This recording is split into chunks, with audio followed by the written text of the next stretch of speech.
Les gars, j'ai écouté une histoire il y a 2 jours qui me fait réagir, qui me fait revenir sur la chaîne pour, euh, pour comprendre un peu. On fait cadeau d'une grossesse. Mais on fait cadeau d'un enfant. On fait... Je comprends pas encore. On est tous d'accord que quand on se met en relation avec le sexe opposé, c'est-à-dire quand on est dans une relation intime, tout le monde comprend ce que je veux dire. Les conséquences sont, c'est pile ou face. Ou c'est la grossesse qui arrive, ou c'est un ouf de soulagement. Ouf, pour ceux qui ne sont pas prêts à faire des enfants, parce qu'il y en a juste qui prennent du plaisir, parce que c'est, je sais pas, c'est gratuit, parce que c'est du bon temps et tout le reste.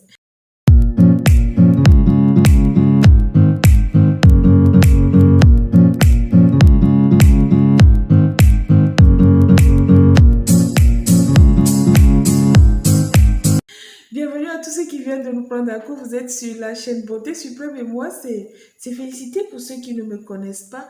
Sur la chaîne, on parle difficultés des parents solos avec leurs enfants, mais on parle aussi de l'expérience, du succès et parfois même des échecs des parents en couple pour permettre à ceux qui se retrouvent en difficulté de se servir de nos succès, de se servir de nos expériences pour pouvoir avancer.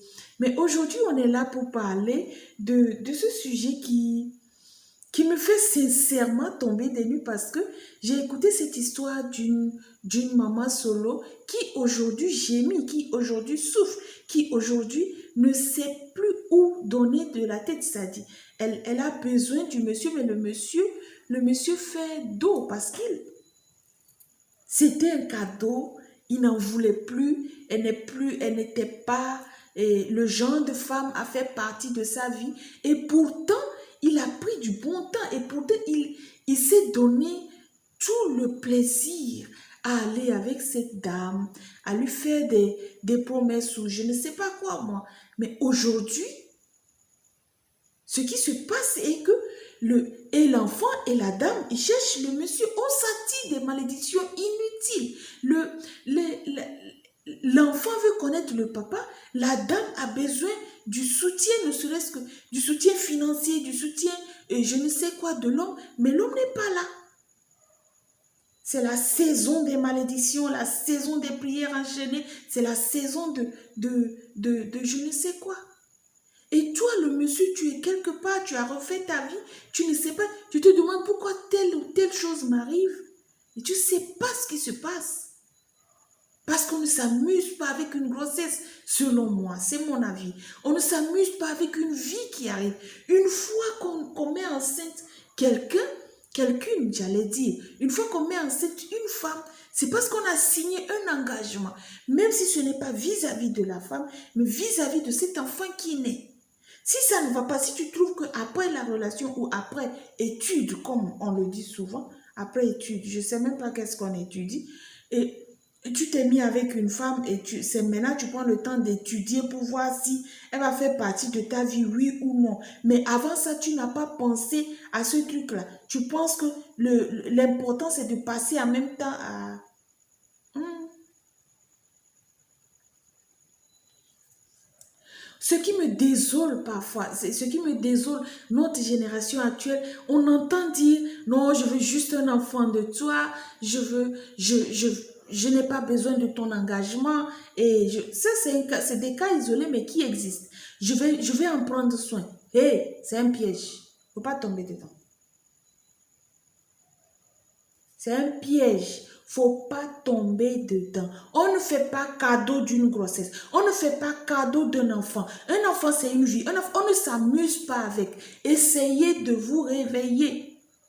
Ce n'est pas quelques minutes ou quelques secondes de plaisir que vous allez prendre sans engagement, parce qu'il y a certains hommes qui se plaisent dans des relations où ils sont carrément des gigolos, excusez-moi le terme, ils sont carrément des hommes entretenus, ils se plaisent dedans, ils baignent dedans, ils pensent que ça s'arrête là, parce que la femme veut juste avoir un enfant de toi, ou parce que vous êtes, excusez-moi le terme, il y en a qui sont tellement peindre qu'ils ne peuvent pas, ne serait-ce, ils ne veulent pas sortir un sou pour entretenir une dame dans une relation ou pour entretenir, je ne sais pas, et ce qu'ils ont fabriqué, je vais dire, des enfants, quoi.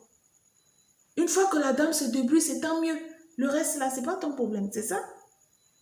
Hey, malédiction inutile. On ne fait pas cadeau d'un enfant. On assume.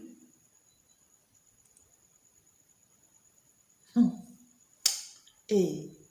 C'est-à-dire, essayons de nous expliquer cette situation.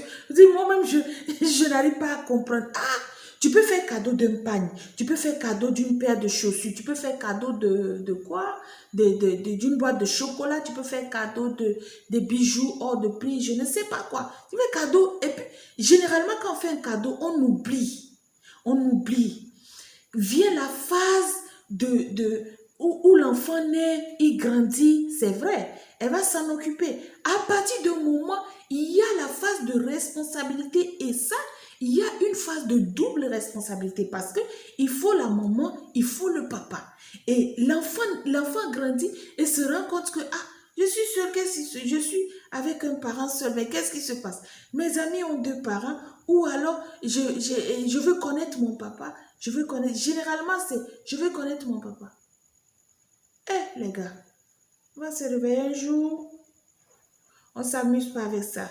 Cette histoire de je veux connaître mon papa, qu'est-ce qu'il devient et tout le reste. C'est vrai qu'il y a des mamans aussi irresponsables et désolé pour ces termes qui vont peut-être choquer, mais il y a des parents irresponsables.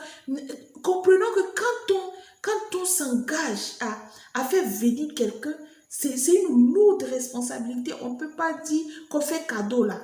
Je ne comprends pas encore quoi. Comment on fait cadeau d'un enfant, moi? Eh, j'ai pas encore compris. On peut s'expliquer un peu. Faire cadeau d'un enfant, d'une grossesse.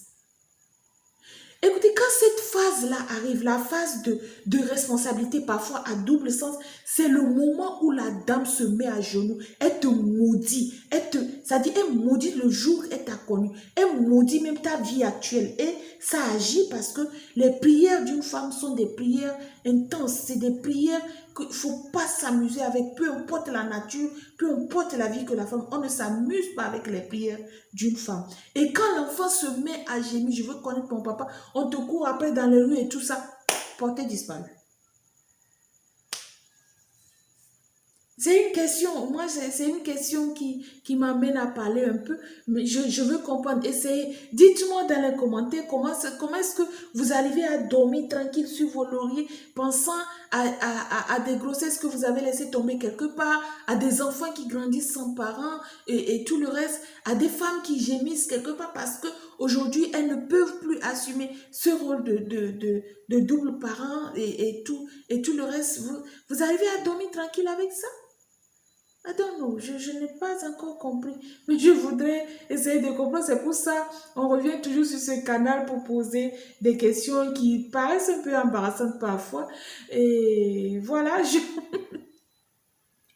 je suis contente de partager ces quelques instants avec vous, ces quelques minutes avec vous. Et je vous invite à vous abonner, à liker, à partager avec votre entourage pour faire grandir notre communauté, pour donner un coup de main à tous ceux qui passent par ici pour trouver un son point de solution pour et l'éducation de nos enfants, pour surtout les parents solo. Merci d'être resté avec nous. Vous passez une excellente journée. Prenez bien soin de vous.